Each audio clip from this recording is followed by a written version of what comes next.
Hi, I'm Tim Murray, and I was Mac's English teacher in his junior year at Shorewood High School. And we never met, Liz, but I met with Mac's dad a couple of times that year. And he was the kind of kid who would make an impression on a teacher because of his spirit, and he'd make an impression on the whole staff. We'd meet, and we'd have to exchange information about what's going on with this guy. Anyway, that junior year, I think that's when he reached his abject low, and he wasn't in class a whole lot, and sometimes when he was there, he wasn't really fully there, it seemed sometimes. But he still handed in the greatest assignment of all of my students that year, and it may have been one of 3 assignments he handed in all year, but he handed in a sonnet that I'll never forget because it was introspective. I don't have it, I'm afraid.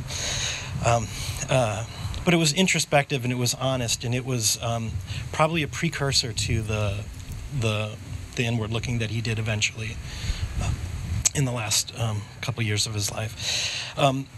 But he made the greatest impression on me in June. He came back to Shorewood and came in my room. I didn't recognize him at all.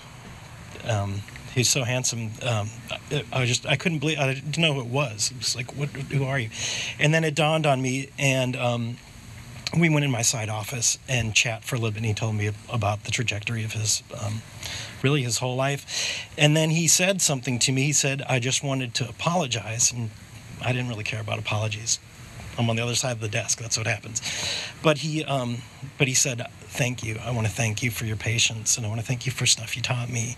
And he hugged me, and we get baked goods, and we get Starbucks cards, and those all mean a lot to us. But when a student says thank you earnestly, that's what it's all about for me, and that'll keep me going. That'll keep me going for years. I can draw on that, and I just wanted to say that publicly and out here.